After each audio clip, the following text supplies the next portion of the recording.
Où suis-je? Il y a quelqu'un, répondez-moi. Tu sais pourquoi tu es ici? Tu refuses d'ouvrir la porte. Mais, quelle porte? Je ne vois rien, je veux sortir. Non, attendez. La clé est entre tes mains, mais ton cœur est fermé. De quelle clé tu parles? Je n'ai rien. Tant que tu ne pardonnes pas, la porte restera fermée.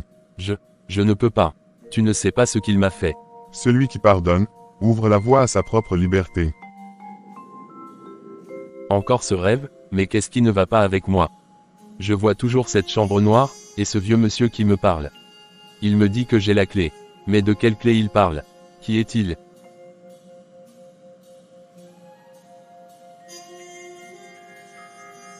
Et pourquoi il dit que mon cœur est fermé? Je n'ai rien demandé, moi. Tout ça n'a aucun sens, ou alors, il y a quelque chose que je ne veux pas voir. Encore ce rêve? 1. Comment tu sais? Je suis ta mère, Samuel. Ton visage parle plus que ta bouche. C'est toujours la même chose. Une chambre noire. Ce vieil homme, il me dit que j'ai la clé, que mon cœur est fermé, mais je ne comprends rien. Tu fais ce rêve depuis plusieurs semaines maintenant. Dieu essaie peut-être de te parler. Mais je ne comprends pas, maman. Quelle clé? Quel cœur fermé? Je fais de mon mieux, j'aide tout le monde, je suis gentil avec tout le monde. Tu es gentil, mon fils. Mais est-ce que tu es en paix avec ton passé?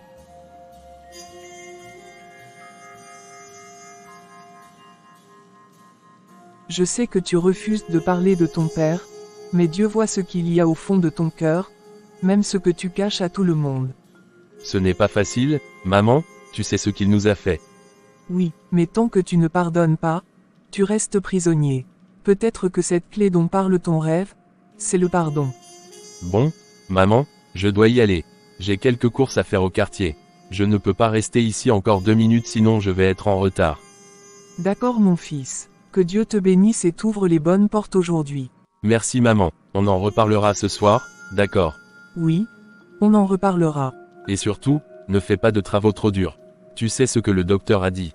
Mais oui, je prendrai bien soin de ma santé. T'inquiète pas, va. Merci maman, à ce soir. Seigneur, touche son cœur. Aide-le à te rencontrer vraiment. Aïe, mes genoux, ce seau est trop lourd.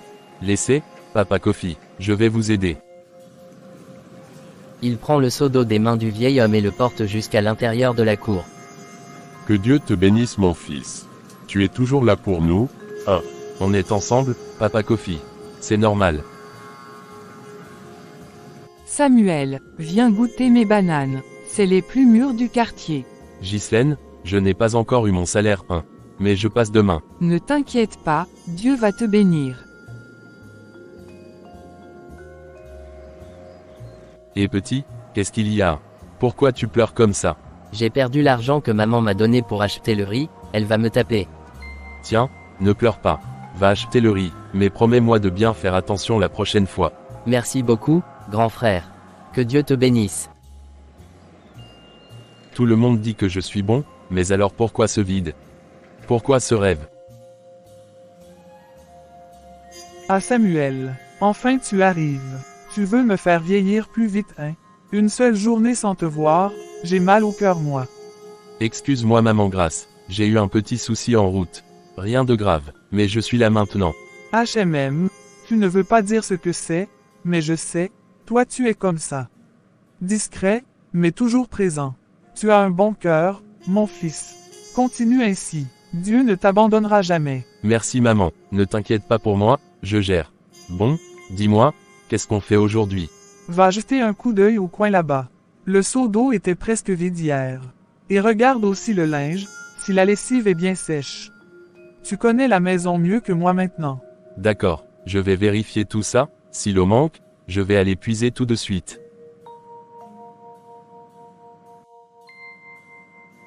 Seigneur, tu vois ce garçon. Il a besoin de toi, il a besoin de te rencontrer. Touche son cœur. Mais maman Grace, il y a encore de l'eau dans le seau. Tu avais puisé toi-même ce matin. Non, ce n'est pas moi. Peut-être une bénédiction du ciel. Bon, dans ce cas, tu peux nettoyer un peu les carreaux si tu veux. Je vais faire ça tout de suite. Mon fils, viens t'asseoir un peu, j'aimerais te demander quelque chose. Je viens, maman Grâce, laisse-moi juste finir vite fait. Après on parle. Non, Samuel, laisse ça un instant. Ce que j'ai à te dire est plus important.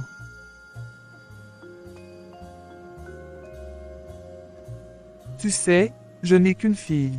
Mais toi, je te vois comme un fils. Tu as un cœur pur, tu aides, tu respectes. Mais il y a une chose que je dois te demander. Est-ce que tu connais Jésus? Pour être honnête, je ne vais pas à l'église. Donc, je ne prie pas. Et ce Jésus, je sais pas trop. Je connais de nom, comme tout le monde, mais c'est tout. Ah, là, c'est grave mon fils. Très grave. Tu fais une grosse erreur. Vivre dans ce monde sans Jésus, c'est comme marcher au bord d'un précipice les yeux fermés. C'est comme un piroguier sans rame, au milieu de l'océan. Le vent peut t'emporter à tout moment. Mais, je fais de mon mieux. J'aide les gens, je respecte, j'insulte personne. Et c'est bien, mon fils. Mais ce n'est pas suffisant. Jésus n'est pas juste une histoire de religion. Il est la lumière dans l'obscurité. Il est celui qui donne un sens, une paix que ce monde ne peut pas offrir. Ce vide que tu ressens parfois, ce rêve qui revient chaque nuit, peut-être que c'est Dieu qui t'appelle.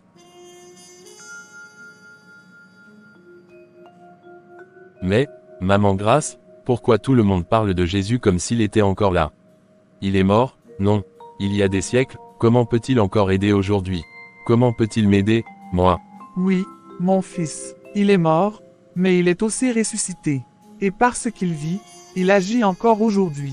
Il ne t'oblige pas, mais il frappe à la porte de ton cœur, comme il le fait en ce moment. C'est à toi d'ouvrir. Tu dis, qu'il frappe à mon cœur.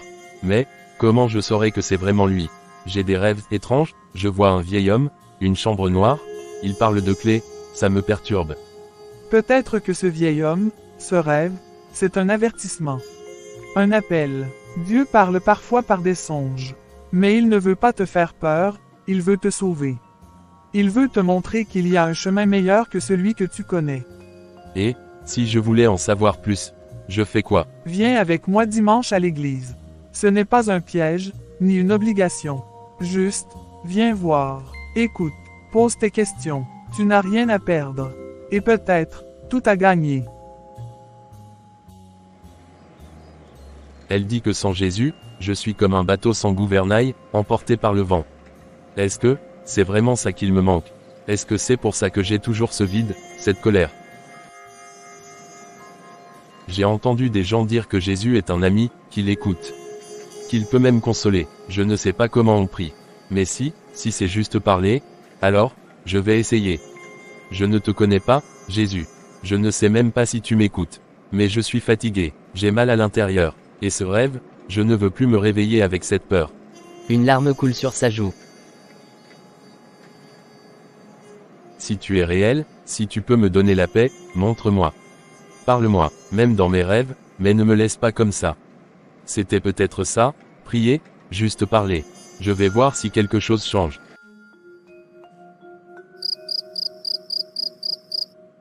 Tu crois que tu as du temps, mais tu ne sais pas ce qui t'attend. Où suis-je encore? Qu'est-ce que c'est que cet endroit? Tu n'as plus beaucoup de temps, Samuel. Ce que tu portes en toi va te détruire si tu ne trouves pas la clé. Elle est plus proche que tu ne le crois, mais elle ne t'attendra pas éternellement. Choisis, Samuel. Non, non, qu'est-ce que vous voulez dire? Quelle clé? Où elle est? Choisis la lumière, ou la perte. Aïe, achache. C'est pas possible? Pourquoi? Pourquoi ce rêve encore? Et c'était encore pire cette fois. Samuel, mon fils, qu'est-ce qui ne va pas? J'ai entendu ton cri, j'ai cru que c'était un voleur. Qu'est-ce qu'il se passe encore? C'est encore ce rêve, maman. Encore lui. Et cette fois, c'était pire. Le vieux homme, il a crié. Il a dit que je devais faire un choix, je ne comprends rien, maman. Chut, mon fils. Ce n'est pas normal. Ce genre de rêve-là, ce n'est pas ordinaire, c'est sûrement des attaques spirituelles. Des esprits mauvais, peut-être même des sorciers. Mais qu'est-ce qu'on va faire, maman? Nous allons prier. Ce n'est pas à nous que les sorciers vont faire peur. Le feu du Saint-Esprit va les localiser là où ils sont. Éternel Dieu vivant, Dieu de feu, lève-toi et que tes ennemis soient dispersés. Tout esprit derrière ces rêves, tout agent du diable, tout sorcier ou sorcière caché, qu'il brûle au nom de Jésus. Au nom de Jésus, Seigneur, libère-moi. Libère-moi de ces cauchemars. Je ne veux plus vivre ça. Tout piège de l'ennemi contre mon fils est renversé maintenant. Je déclare qu'il vivra, qu'il connaîtra Jésus, qu'il aura la paix. Aucun démon ne viendra voler son étoile. Feu du Saint-Esprit. Feu, feu, feu. Amen. Merci, maman. Ne t'inquiète pas, mon fils. Dieu est plus fort que toutes ces choses. Samuel, tu n'as pas bien dormi. Tu as l'air épuisé. Viens t'asseoir, mon fils. Oui, j'ai refait ce rêve, maman grâce. Encore plus fort, plus réel. J'ai crié 7 fois. Ma mère a prié avec moi toute la nuit, mais je ne comprends toujours pas. Raconte-moi, Samuel. Ne laisse rien. Dis-moi tout, mon fils. Samuel raconte tout, les détails du rêve, l'homme étrange, la pièce noire, la clé, et les paroles mystérieuses. Ce rêve n'est pas ordinaire, mon fils. Ce n'est pas seulement un cauchemar. Il y a un message là-dedans. Mais quel message? De qui? Et pourquoi moi? Écoute-moi, Samuel. Ce genre de rêve-là, il faut que tu en parles à un homme de Dieu. Quelqu'un qui a l'onction, qui peut discerner. Ce n'est pas à moi de t'expliquer, je suis une simple servante. Mais un vrai serviteur de Dieu pourra prier avec toi, t'éclairer. Je ne veux pas qu'on prenne ça à la légère. Tu crois qu'il va comprendre? Qu'il va m'aider? Alors tu verras, mon fils. Ce rêve n'était pas une malédiction. Oui, je veux comprendre. Je veux être libre. Soyez les bienvenus dans la paix de Christ. Maman Grâce, quel bon vent vous amène. Pasteur, voici Samuel, comme mon propre fils. Il traverse quelque chose que je ne comprends pas. Il fait des rêves, inquiétants, troublants, des cauchemars, et j'ai senti dans mon esprit qu'il fallait que tu pries pour lui. Que Dieu nous éclaire à travers toi. Merci, Maman Grâce. Samuel, sois le bienvenu. Depuis quelque temps, je fais un même rêve. Je me retrouve dans une chambre très sombre, sans fenêtre, sans lumière. Il y a un vieux téléviseur cassé devant moi, et un vieil homme apparaît. Il me regarde et me dit, j'ai la clé. Je ne comprends pas ce qu'il veut dire. Et chaque fois que je me réveille, je ressens de la peur, comme si quelque chose me suivait. Merci, Seigneur. Ce rêve n'est pas anodin. Samuel, ferme les yeux avec moi. Nous allons prier et demander au Seigneur l'interprétation de ce que tu vis. Rien n'est caché à Dieu. Maman Grâce, joignez-vous à nous. Seigneur, nous t'invitons dans ce moment. Tu es le Dieu qui parle, le Dieu qui révèle. Ton serviteur Samuel a besoin de lumière. Toi seul connais la signification de ce rêve. Parle, Seigneur, éclaire-nous. Qu'aucune confusion ne demeure. S'il y a un lien caché, une chaîne invisible, révèle-le. S'il y a un appel, montre-le clairement. Je vois une porte fermée, et une main tendue avec une clé brillante, et une voix qui dit, il ne comprendra que quand il ouvrira son cœur. Samuel, tu cherches la paix, mais elle ne viendra que lorsque tu ouvriras ton cœur à Jésus. Ce rêve, ce vieil homme, c'est l'image de ton passé. Dieu veut te libérer de cette pièce sombre, mais il attend que tu lui donnes la clé de ton cœur. Mais, comment donner cette clé? Que dois-je faire? Seigneur, pourquoi tu laisses mon unique fils souffrir ainsi? Qu'est-ce que j'ai fait de mal? Je ne suis jamais allé chez un marabout, je n'ai jamais demandé un enfant aux esprits, j'ai toujours compté sur toi, uniquement toi. Même quand j'ai failli mourir en lui donnant la vie, je t'ai dit, Seigneur, garde-le, même si moi je pars. Et tu l'as gardé. Mais maintenant, regarde, chaque nuit, il crie, il pleure, il souffre, il rêve de choses que je ne comprends pas. Des chambres noires, des vieilles télévisions, un vieillard qui parle de clés. Pourquoi mon fils? Seigneur, pourquoi lui? Il ne t'a jamais rejeté, il est jeune, il cherche juste la paix. Est-ce que c'est à cause de moi? Est-ce que j'ai ouvert une porte sans le savoir? Est-ce que c'est le poids de ma douleur, de ma trahison? Son père nous a abandonnés. Oui. Mais moi, je suis resté avec toi. J'ai tenu bon. Je n'ai pas lâché ta main. Alors pourquoi lui? Ô Seigneur, interviens pour mon fils. Délivre-le. Montre-lui ta puissance. Ne le laisse pas tomber dans les griffes de ces ténèbres. Fais quelque chose. Parle-lui. Protège-le. Révèle-toi à lui. Samuel, Oui, pasteur. pendant la prière, j'ai eu une vision. Ce que tu vis n'est pas simplement un cauchemar. Il y a un message derrière. Un message. Quel genre de message? Ce rêve revient parce qu'il y a quelque chose que tu portes dans ton cœur, quelque chose de lourd. Je ne comprends pas, pasteur. Tu refuses de pardonner. Tu es en colère contre ton père, n'est-ce pas? Je ne veux même pas parler de lui. Samuel, Dieu veut te libérer. Mais tu dois lui pardonner. Le pardon n'est pas pour lui, c'est pour toi.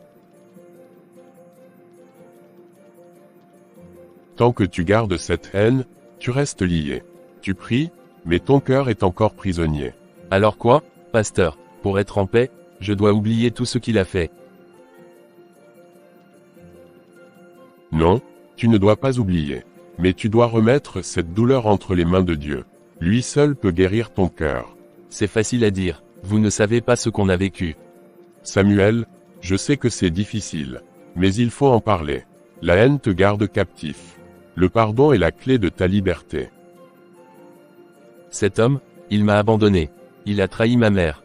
Il m'a trahi. Et vous voulez que je lui pardonne? Le pardon n'est pas pour lui, Samuel. Le pardon est pour toi.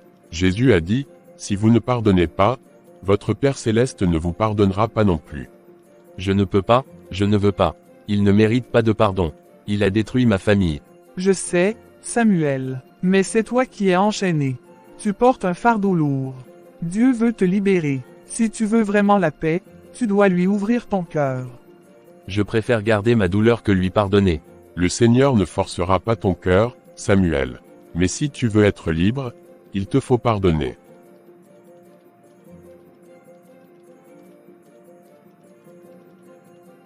Je vais y réfléchir. Maman, la vieille, Maman Grace, m'a conduit chez un homme de Dieu aujourd'hui. Et pendant qu'il priait, il a reçu une révélation. Une révélation. Quel genre de révélation? Mon fils. Il a dit que je devais pardonner à mon père. Que c'est à cause de cette haine que je suis lié. Que tant que je ne lui pardonne pas, je ne trouverai jamais la paix.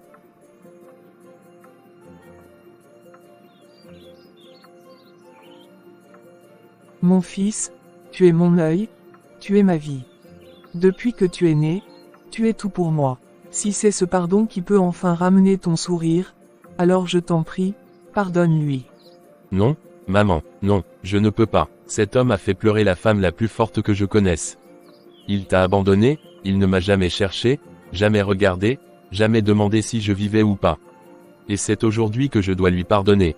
Je t'en supplie, depuis que tu as laissé la haine entrer dans ton cœur, je ne t'ai plus jamais vu sourire.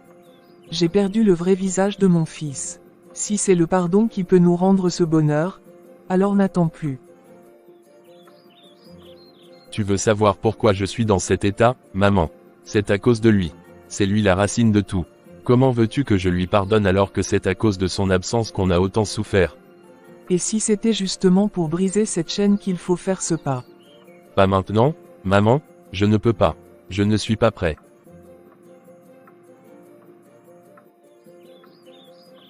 Tout ça, c'est entièrement de ta faute, Albert.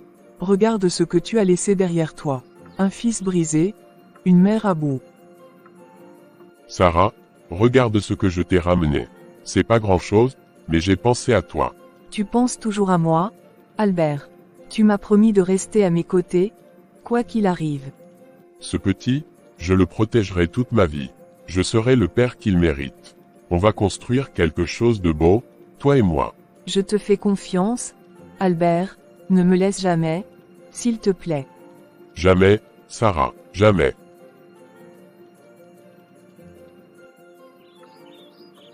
Tu avais promis, Albert, tu avais juré de ne jamais nous abandonner. Et tu l'as fait. Tu as fui. Tu as fui ta responsabilité. Tu as laissé ton fils grandir sans toi, et maintenant il porte en lui cette douleur, cette rage. Tout ça, c'est à cause de toi. Mais moi, je ne fuirai pas. Je resterai à ses côtés. Même s'il refuse de pardonner, je continuerai de prier pour lui, jusqu'à ce que la paix revienne dans son cœur. J'étais un homme, un vrai. J'avais une femme, enfin, une fille bien. Sarah, douce, gentille, courageuse. Mais j'ai tout gâché. Je l'ai chassée, elle était enceinte. J'étais trop fier, trop bête. Je ne voulais pas qu'on dise que j'avais mis une fille enceinte sans être marié. Alors je l'ai envoyée loin, trop loin. Mon fils, il doit avoir, quoi, 20 ans maintenant. 20 ans, et je ne connais même pas son nom. Je ne sais même pas à quoi il ressemble. Depuis ce jour, ma vie est partie en vrille. Le boulot, les amis, la famille, tout s'est effondré. Maintenant je suis là, dans cette foutue taverne, à parler à une bouteille. Tout ça, parce que j'ai refusé d'être un homme quand il le fallait.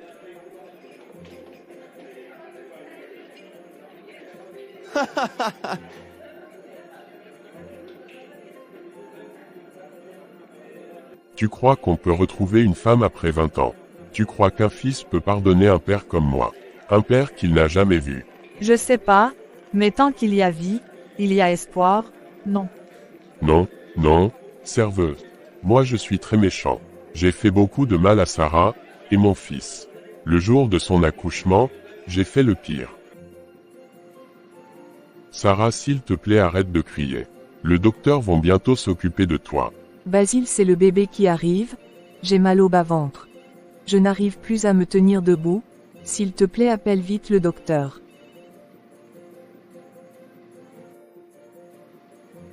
Bonjour, vous êtes là pour une consultation. Non monsieur, j'attends juste mon tour. J'ai eu un malaise tout à l'heure. Je vois, vous savez, cet hôpital peut être long. Et puis moi je suis juste venu déposer, ma sœur. Elle accouche, mais j'ai déjà tout payé. Ils vont s'en occuper. C'est pas ta femme qu'on vient de faire entrer là.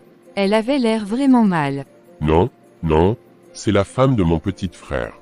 C'est son premier, mais bon, elle est entre de bonnes mains. Jolie demoiselle, si ça ne vous dérange pas, il y a un petit restaurant pas loin d'ici. Si ça vous dit, je vous offre un repas, au lieu de rester ici dans cette atmosphère stressante. Avec plaisir monsieur. Regarde comment les tenues nous vont. On dirait nous sommes en couple depuis des années.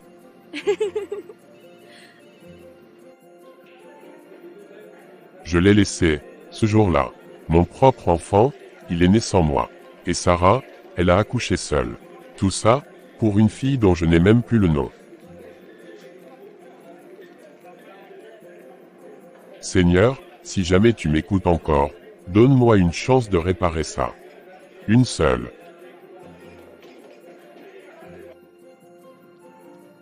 Tu sais bien que j'ai besoin de cet argent, Sarah.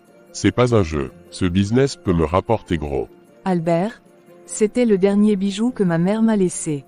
Je l'ai gardé pour Samuel. Enfin, pour notre futur. Quand les choses vont marcher, je te rembourserai. Promis, tu verras, on sera riches, toi et moi.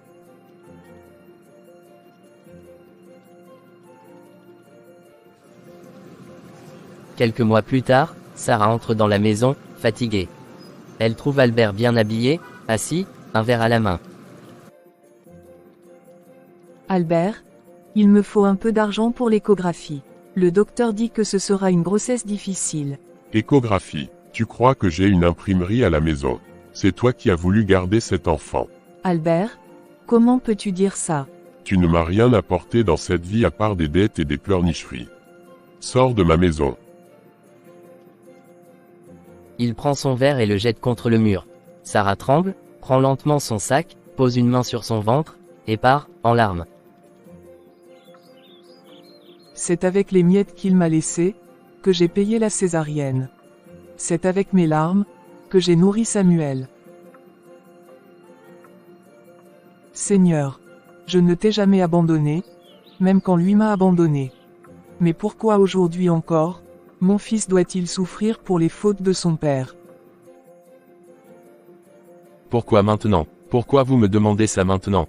Maman dit que je dois lui pardonner, le pasteur dit que c'est la clé pour ma délivrance, maman Grace aussi, tout le monde dit que je dois pardonner. Mais est-ce qu'ils savent ce que ça coûte? Est-ce qu'ils savent ce que cet homme m'a fait? Ce qu'il a fait à ma mère? Il ne nous a même pas regardés. Il a tourné le dos, et maintenant, moi, je devrais faire comme si de rien n'était. Non, je peux pas. Je veux pas. Il ne mérite pas mon pardon. Il ne le mérite pas. C'est lui qui m'a mis dans cet état. C'est à cause de lui que j'ai grandi sans père. À cause de lui que maman a souffert chaque jour. Et maintenant, je devrais pardonner. Mais pourquoi ça me ronge comme ça? Pourquoi j'arrive même plus à dormir sans faire ces cauchemars? Pourquoi c'est si lourd? Seigneur Jésus, toi qui as été rejeté, toi qu'on a accusé faussement, toi qu'on a frappé, humilié, cloué sur une croix. Mais tu n'as pas gardé rancune. Tu as dit, Père, pardonne-leur, car ils ne savent pas ce qu'ils font. Seigneur, regarde Samuel, son cœur est blessé, fermé, durci par la douleur. Mais toi seul, Jésus, peux briser cette prison intérieure. Toi seul peux donner ton cœur sacré, rempli d'amour, de paix et de pardon. Je t'en supplie, donne à Samuel ton cœur. Un cœur qui sait aimer malgré les blessures. Un cœur qui pardonne, même quand la chair dit non. S'il te plaît, Seigneur, parle-lui cette nuit. Fais tomber cette barrière, qu'il connaisse enfin la paix qui vient du ciel. Non la paix des hommes, mais la paix que toi seul peux donner. Maison de Sarah, matin, le soleil est doux. J'étais justement sur le point de sortir. La paix de Dieu soit avec vous, ma sœur. Amen. Et avec toi aussi, maman Grace. Maman Grace, toi ici. Aujourd'hui, c'est moi qui vais travailler dans ta maison. Tu as bien pris soin de ma maison pendant tant d'années, et tu as pris soin de moi aussi, comme une vraie sœur. Maman Grace, merci. Merci pour ton cœur, pour tout le soutien que tu donnes à mon fils. Je n'ai pas assez de mots pour te dire merci. Sarah, je suis venue ce matin pour parler avec toi. J'aimerais avoir une petite conversation, si tu me le permets. Sans souci, ma sœur. Nous pouvons parler. Ma sœur, je sais que ce que je m'apprête à dire n'est pas facile. Je sais que ce n'est pas à moi de m'immiscer dans une histoire familiale, mais Samuel, il est comme un fils pour moi. Je l'aime profondément, et je sais à quel point tu l'aimes aussi.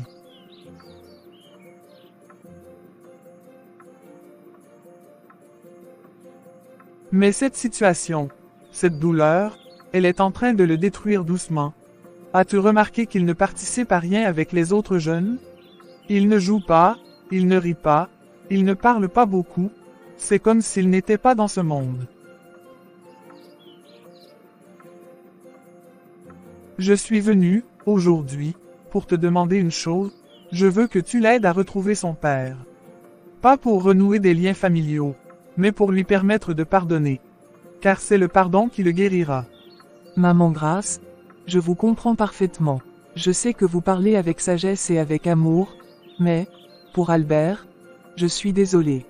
Je ne peux pas y aller. Même sa famille ne veut plus entendre parler de moi. Mais, je sais où il est, et je peux montrer à Samuel, s'il le souhaite. Seulement, Samuel ne veut rien entendre. Il ne supporte même pas qu'on prononce le nom de son père. Je sais tout cela, mais c'est toi la mère. Et c'est toi seul qui peux l'aider à guérir. Ton fils t'écoute plus que personne. S'il y a une voie qu'il peut suivre, c'est la tienne. Alors parle-lui, Sarah, parle-lui avec ton cœur de mère. Aide-le à se libérer. Maman Grace, je vous entends. Mais je ne crois pas que Samuel m'écoutera. Il s'est fermé depuis des années. Même moi, sa propre mère, je ne parviens pas à briser ce mur. Mais, s'il y a une chance, si un homme de Dieu, avec les paroles de Jésus, lui parle du pardon. S'il entend parler du cœur de Jésus, de son amour, de sa paix, alors peut-être qu'un changement est possible. Dans ce cas, nous allons passer par l'autre côté. Nous allons parler à son cœur, mais à travers Dieu. Mais, j'aimerais aussi avoir une rencontre avec Albert. Pas pour raviver le passé, ni pour juger, mais juste pour comprendre, pour éclairer ce chemin vers la paix. J'espère que ça ne vous dérange pas. Non, je n'ai aucun problème avec ça. Je n'ai plus rien à perdre. Si cela peut aider Samuel, alors allez-y. Sarah se lève doucement, ouvre un petit tiroir, en sort un vieux papier plié. Elle le tend à Maman Grace.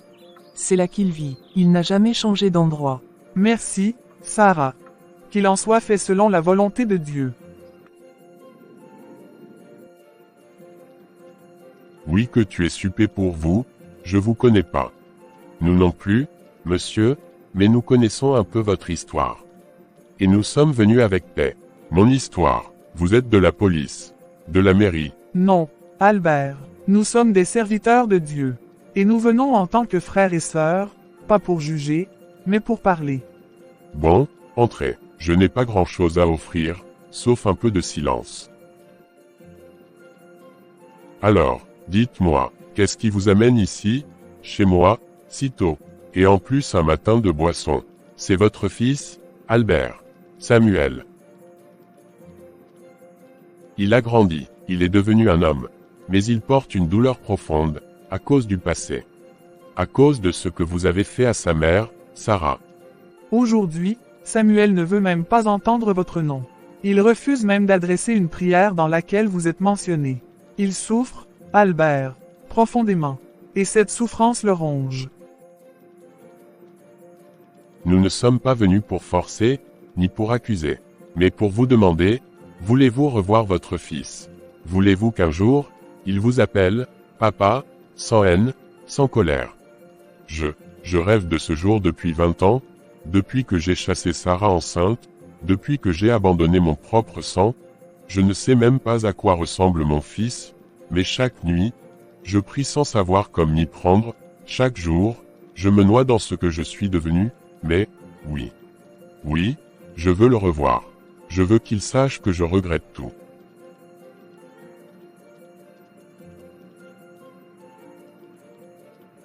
Alors préparez votre cœur. Le chemin ne sera pas facile. Mais Dieu peut tout. Et ce fils qui vous rejette aujourd'hui, peut aussi être celui qui vous serrera demain dans ses bras. Amen, je l'espère. Ce pauvre homme, il est brisé. Il vit avec ses regrets comme on vit avec une maladie incurable. Mais Dieu peut guérir même ce genre de blessure. Oui, c'est un cœur qui crie à la miséricorde. Mais Samuel, lui, est encore dans la colère. Et c'est une barrière difficile à traverser. Pasteur, j'ai une idée. Tu sais, Samuel est un garçon généreux. Il aime servir, aider les gens. Il l'a toujours fait pour moi sans jamais rien attendre en retour. Et s'il pensait qu'un vieil homme malade, abandonné de tous, avait besoin de compagnie et d'un peu d'aide, il ne refuserait jamais. Tu veux dire, lui faire rencontrer son père sans qu'il sache que c'est lui? Exactement. Je vais lui dire que j'ai un ami, un vieux monsieur que toute sa famille a rejeté, qui vit seul, et qu'il a juste besoin de quelques heures d'assistance par jour. 4 heures, pas plus. Juste pour lui tenir compagnie, l'aider un peu dans les tâches, le faire parler. Samuel acceptera, j'en suis certaine. Il ne résiste pas quand on lui parle de compassion. Et pendant ces heures-là, il apprendra à connaître son père, sans le filtre de la douleur, ni des souvenirs. Il verra l'homme, et peut-être qu'il reconnaîtra le cœur derrière la faute. Oui, et si Dieu permet que son cœur s'ouvre, alors le pardon suivra. Et l'amour aussi. Que le Seigneur bénisse ce plan, et qu'il fasse tomber les murailles que le passé a élevées entre ce père et ce fils. Le pardon n'est pas un signe de faiblesse, mais la clé qui ouvre la porte de la paix intérieure. Même quand tout semble perdu, il existe toujours une voie vers la guérison, si le cœur est prêt à écouter l'Esprit de Dieu.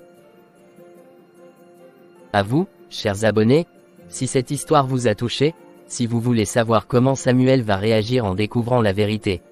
Si le plan de Maman Grace fonctionnera, alors abonnez-vous et restez connectés pour ne pas manquer l'épisode 2. Likez, commentez, partagez pour encourager ce message d'espoir et de réconciliation. Car vous aussi, vous pouvez être l'instrument de paix dans la vie de quelqu'un.